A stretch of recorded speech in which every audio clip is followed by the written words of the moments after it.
Morning students. आओ बेटे, आज मैं आपको जो है 10th क्लास का लोकतांत्रिक राजनीति पुस्तक का चैप्टर नंबर 1 सत्ता की साझेदारी, उसका जो है आगे का कि सत्ता की साझेदारी किस प्रकार से की जाती है उससे रिलेटेड मैं आपको आगे काम करवा देती हूँ। ठीक है, तो ये बहुत ही इम्पोर्टेंट जो है हमारा क्वेश्चन है। ये मैक्सिमम टाइम लॉन्ग क्वेश्चन में आ जाता है ये वाला क्वेश्चन जो आज हम कॉन्सेप्ट पढ़ रहे हैं कि सत्ता की साझेदारी किस प्रकार की जाती है। ठीक है, कि पावर शेयरिंग के जो है वो कौन कौन से तरीके से पावर शेयरिंग की जाती है। तो उसके लिए जो है हमारी बुक के अंदर 4 तरीके से बताया गया है कि 4 तरीके से जो है सत्ता की साझेदारी की जाती है। तो 1 बाय 1 जो है हम डिस्कस करेंगे और आप ध्यान से समझेंगे और उसको याद करने के लिए जो है आप अपनी बुक से याद करेंगे। ठीक है, पॉइंट्स बना करके याद करेंगे, ऐसे ही नहीं है पैराग्राफ के तरीके से याद नहीं कर लेंगे। बुक के अंदर पर्टिकुलरली 4 पॉइंट दिए हुए हैं, बेसिकली 1 2 3 4 करके। तो आप 1 बाय 1 जो है पॉइंट को समझेंगे। पेज नंबर रहेगा इसके अंदर 8 पेज नंबर के ऊपर जो है सत्ता की साझेदारी के रूप दिए गए हैं। तो आप उसको जो है वहां से याद करेंगे। कॉन्सेप्ट आप यहाँ पर समझ लीजिए कि कौन कौन सी किस तरीके से जो है सत्ता की साझेदारी की जाती है। सत्ता की साझेदारी यानी कि शक्ति का बंटवारा, शक्ति का विभाजन। ठीक है, तो सरकार जो है, सरकार सारी शक्ति अपने पास नहीं रखती है। सरकार क्या करती है, शक्ति का विभाजन करती है। सबसे पहला विभाजन किस तरीके से होता है, सबसे पहला पॉइंट है सत्ता का क्षैतिज वितरण। क्षैतिज का मतलब होता है हॉरिजेंटल, समझ गए। हॉरिजेंटल कैसे होते हैं, इस तरीके से, जैसे मैंने यहाँ पर लिखा है हॉरिजेंटल इस तरीके से होता है कि विधायिका, कार्यपालिका और न्यायपालिका। विधायिका कानूनों का निर्माण करती है, कार्यपालिका कानूनों को लागू करती है और न्यायपालिका जो है कोई भी कानूनों का अगर उल्लंघन करता है तो कानूनों के लिए उसके लिए दंड देती है। प्लस में कानूनों की संपूर्ण व्याख्या का कार्य भी न्यायपालिका के द्वारा ही किया जाता है। ये तीनों ही क्या है, ये तीनों ही सरकार के अंग होते हैं और इनको जो है किसी को भी एक दूसरे के कार्यक्षेत्र में जाने की जो है कोई वो नहीं होती है, क्योंकि सभी के कार्यक्षेत्र का अलग अलग से संविधान के अंदर वर्णन किया गया है। सभी के कौन से विधायिका के क्या कार्य हैं, कार्यपालिका के, न्यायपालिका के, सबके अपने अपने अलग अलग कार्य हैं और ये जो है अपने अपने क्षेत्र में रह करके अपना अपना कार्य करते हैं। लेकिन इतना अवश्य होता है कि बेटे कि कोई भी अंग होता है जो वो अपनी शक्तियों का असीमित उपयोग नहीं कर सकता है। हर अंग जो है वो दूसरे के ऊपर क्या कर सकता है, वो दूसरे के ऊपर जो है अंकुश लगाने का काम कर सकता है। अगर मान लीजिए कोई ढंग से काम नहीं कर रहा है तो ऐसी स्थिति में जो है ये जरूरी बन जाता है कि दूसरा अंग क्या कर सकता है, दूसरा अंग जो है उसको पहले को टोक सकता है।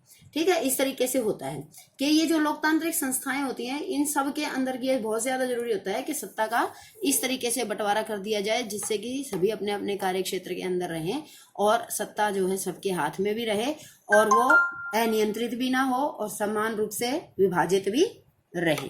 ठीक है, कोई जो है शक्ति का दुरुपयोग भी नहीं कर पाएगा ऐसे, और जो है सब एक दूसरे के ऊपर नजर भी रखेंगे। दूसरा देखो, विभिन्न स्तरों पर सत्ता का बंटवारा। ये तो था हमारा हॉरिजेंटल और उसके बाद है वर्टिकल। वर्टिकल जैसे आपके इस वाले पैराग्राफ में जब आप पढ़ोगे तो आपको सेकंड पॉइंट में आपको एक शब्द मिलेगा ऊर्ध्वाधर।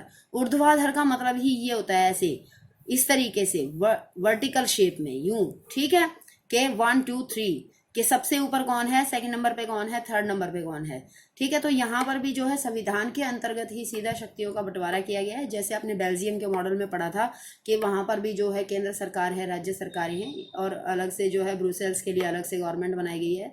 तो उसी तरीके से बेटा इंडिया के अंदर भी क्या किया गया है, सत्ता का जो है पावर का क्या किया गया है, वर्टिकल डिवीजन किया गया है पावर का केंद्र और राज्य और स्थानीय सरकारों के बीच में।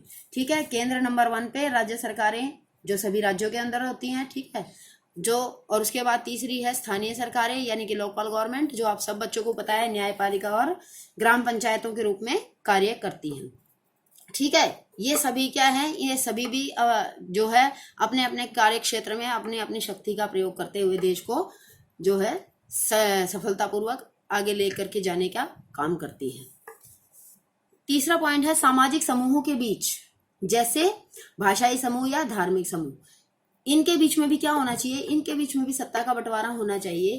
कि बहुत सारे क्या होते हैं समाज के अंदर ऐसे इंपॉर्टेंट जो हैं ग्रुप्स होते हैं जो अपनी महत्वपूर्ण भूमिका निभाते हैं, तो उन समूहों को भी कुछ ना कुछ जो है सत्ता के अंदर शामिल करना चाहिए। उनको भी कुछ ना कुछ जो है शक्ति जरूर दी जानी चाहिए। जैसे कि हमने क्या पढ़ा था, हमने पढ़ा था बेल्जियम के अंदर कि सामुदायिक सरकार का कॉन्सेप्ट हमने पढ़ा था ठीक है। तो सामुदायिक सरकार की तरह ही जो है इंडिया के अंदर भी क्या रखा गया बेटे, इंडिया के अंदर भी जो है भारत में भी जाति के आधार पर पावर शेयरिंग किया गया है कि जाति के आधार पर हम देखते हैं कि अगर कोई जो है लोअर कास्ट है तो उसको जो है थोड़े ज़्यादा अधिकार दे करके, रिजर्वेशन दे करके और उसके आधार पर उसको ऊपर उठाने की कोशिश की जा रही है।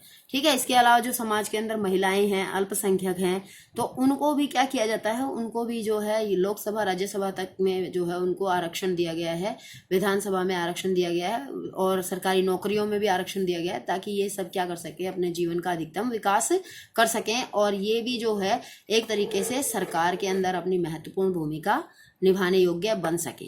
ठीक है। तो यहाँ पर भी जो है समाज भाषाई समूहों के बीच में भी और धार्मिक समूहों के बीच में भी क्या किया गया है, पावर शेयरिंग का कॉन्सेप्ट लगाया गया है। उसके बाद लास्ट और बहुत ही इंपॉर्टेंट है कि दबाव समूह और आंदोलनों द्वारा जो शासन को प्रभावित और नियंत्रित करने का जिनके पास ज्यादा तरीका होता है उनको भी क्या होती है, उनको भी कुछ मात्रा में उनको साथ भी पावर शेयरिंग की जाती है। ठीक है। जो दबाव समूह होते हैं बेटा, दबाव समूह बेसिकली कौन से होते हैं, देखो दबाव समूह जो है वो राजनीतिक दल नहीं होते हैं। ठीक है। वो सत्ता में भाग नहीं लेते हैं, वो केवल जो है राजनीतिक दलों द्वारा जो कार्य किए जाते हैं उनके ऊपर नजर रखते हैं, उनके ऊपर जो है ये ध्यान रखते हैं कि वो किसी प्रकार का कोई असंवैधानिक कार्य न करें, कोई ऐसा जो है काम नहीं होना चाहिए जो पब्लिक के विरुद्ध हो। तो बस वो उन चीज़ों का ध्यान रखते हैं और अगर ऐसा कुछ भी उन्हें नजर आता है तो ऐसी स्थिति में वो क्या करते हैं, उसके खिलाफ जो है जुलूस निकालते हैं, नारे करते हैं और सरकार का ध्यान जो है इस तरफ केंद्रित करते हैं कि आप जैसा करना चाहो वैसा नहीं कर सकते हैं, आप जनता के द्वारा चुने गए हैं तो आपको जनता की मांगों का ध्यान रखना पड़ेगा। ठीक है। तो उन लोगों को जो है उनको भी पावर शेयरिंग का पार्ट बनाया जाना बहुत ज़्यादा ज़रूरी है, वो समाज में बहुत इंपॉर्टेंट रोल अदा करते हैं। तो ऐसी स्थिति में जो पावर शेयरिंग है वो वहाँ पर दबाव समूह और विभिन्न आंदोलनों के बीच में भी होनी चाहिए।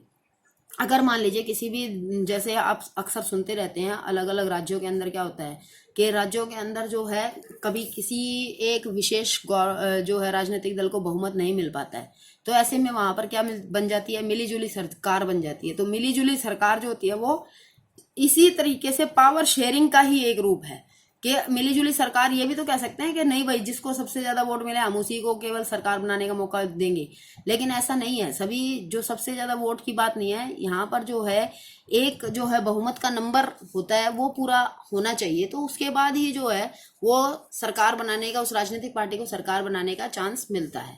ठीक है। लेकिन जब वो नंबर नहीं मिल पाता है, उतने सांसद नहीं हो पाते हैं, तो ऐसी स्थिति में क्या किया जाता है, उतने प्रतिनिधि नहीं हो पाते हैं, तो ऐसी स्थिति में क्या किया जाता है कि मिलीजुली सरकारों का कॉन्सेप्ट बनाया जाता है, लगाया जाता है। तो वहां पर क्या हो जाता है, सत्ता का विकेंद्रीकरण करने की कोशिश होती है, वहां पर भी लोगों को ज्यादा से ज्यादा लोगों को सत्ता में शामिल करने का उद्देश्य ही होता है। ठीक है। इसके अतिरिक्त एक शब्द आया है आपकी किताब में, हित समूह।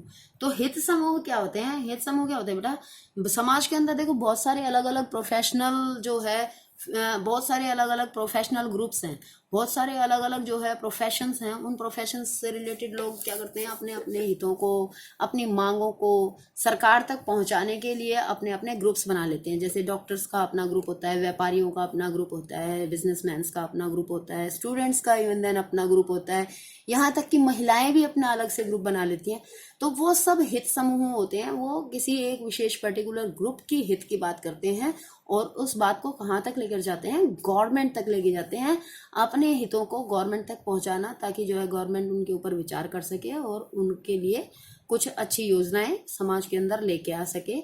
इस तरीके से होता है। ठीक है। तो ये जो हित समूह होते हैं ये भी क्या है, ये भी क्यों बने हैं समाज के अंदर, क्योंकि इनको ये पता है कि अगर किसी भी तरीके से इन समूह को किसी भी मांग को मनवाना है तो वो गवर्नमेंट को किस तरीके से उस बात को मनवा सकते हैं, अपने जो है उस ग्रुप के आधार पर कि भाई इतने लोगों के हम हित की बात कर रहे हैं तो आपको इसको सुनना चाहिए, और गवर्नमेंट निश्चित रूप से इन हित समूहों की बात सुनती है। ठीक है। इस तरीके से होता है। तो ये होता है पावर शेयरिंग का तरीका कि इतने तरीके से पावर शेयरिंग की जाती है। तो बेटा मैं आपको एक और बात बता दूं कि पावर शेयरिंग करने से क्या लाभ होता है, कि पावर शेयरिंग करना क्यों अच्छी बात होती है। जैसे घर में होता है, अगर मान लीजिए आपको कोई जो है एक आपको एक चीज आपके घर में आती है, ठीक है, और आप सारी अकेले ही सोच रहे हैं मैं अकेला ही उस चीज को खा जाऊं, तो ऐसी स्थिति में क्या होता है कि सब आपसे नाराज हो जाएंगे। ठीक है। लेकिन अगर जो है आपकी नीति ऐसी है कि आप उस चीज़ को सबके साथ मिल बांट करके यूज़ करेंगे, मिल बांट के खाएंगे, तो उससे आपका पूरे परिवार में सम्मान बनता है और सब आपको आपके बारे में अच्छा सोचते हैं। ठीक है, तो वैसे ही इसमें भी होता है कि अगर पावर शेयरिंग की जाती है, सत्ता का बंटवारा किया जाता है, तो बहुत हिस्से जो है सबसे अच्छी बात क्या होती है कि इससे देश के अंदर जहाँ पर बहुत सारी डाइवर्सिटीज़ के लोग एक साथ रहते हैं, तो वो सब जो है वो डाइवर्सिटीज़ क्या हो जाती हैं, वो धीरे धीरे उन डाइवर्सिटीज़ के ऊपर जो है वो डिस्क्रिमिनेशंस में चेंज नहीं हो पाती हैं, और उनके ऊपर हम क्या कर सकते हैं, उनके ऊपर हम विजय प्राप्त कर सकते हैं। और वो डाइवर्सिटीज़ जो अगर डिस्क्रिमिनेशन में चेंज होगी, समझ रहे हैं आप, अगर ये जो मत जो बहुत सारे जो है विविधताएं हैं, अगर उनके बीच वो भेदभाव का कारण बन जाती हैं, तो वो देश के टूटने का कारण बन जाती हैं। लेकिन अगर उन्हीं डाइवर्सिटीज़ को हमने जो है अपने अच्छे के लिए यूज़ कर लिया, तो वो हमारे देश में जो है विविधता में भी एकता का काम कर सकती हैं। ठीक है, तो इससे सबसे पहला पॉइंट क्या होगा बेटा कि सत्ता की साझेदारी करने के लाभ क्या होंगे हमें। सबसे पहला देखो, इससे टकराव खत्म हो जाता है। जो सबसे इंपॉर्टेंट बात है कि इससे टकराव खत्म हो जाता है। आज जितने भी सामाजिक समूह होते हैं उनके बीच में किसी भी प्रकार का कोई जो है टकराव नहीं रहते हैं, और वो शांतिपूर्वक रह जाते हैं। देश के अंदर क्या होती है, शांति स्थापित होती है और स्थिरता रहती है। स्थिरता मतलब कि देश के अंदर जो है किसी भी प्रकार का कोई दंगा फसाद नहीं होते हैं, कोई जो है भय की स्थिति पैदा नहीं होती है, जिसके कारण सभी लोग आर्थिक रूप से अपना ज़्यादा विकास कर पाते हैं। ठीक है, दूसरा है सत्ता की साझेदारी। सत्ता की साझेदारी क्या है, लोकतंत्र अगर हम बात कर रहे हैं, जैसे मैंने स्टार्टिंग में ही आपको बताया कि लोकतांत्रिक शासन व्यवस्था में तो सत्ता की साझेदारी सबसे ज़्यादा इंपॉर्टेंट स्थान रखती है। तो लोकतंत्र की तो आत्मा होती है सत्ता की साझेदारी। सबसे अच्छी गवर्नमेंट इनफैक्ट वही मानी जाती है जो ज़्यादा से ज़्यादा सत्ता का, ज़्यादा से ज़्यादा शक्ति का विकेंद्रीकरण करे। ठीक है, जो शक्ति का केंद्रीकरण की बात करती है वो गवर्नमेंट अच्छी नहीं होती है, वो बेस्ट नहीं होती है। बल्कि अच्छी गवर्नमेंट किसे कहते हैं, जो सत्ता के विकेंद्रीकरण की बात करती है, सत्ता के बंटवारे की बात करती है। ठीक है, तो इस तरीके से जो है ये हमारा पूरा चैप्टर कंप्लीट होता है। आप जो है इसके एक्सरसाइज क्वेश्चंस जो है करेंगे और सभी जो है अपनी नोटबुक के अंदर लिख लेंगे अच्छे से, साफ सुथरी राइटिंग में। और अगर आपको लेसन से रिलेटेड कुछ भी प्रॉब्लम आती है, you can ask me. Okay बेटा, ओके बाय।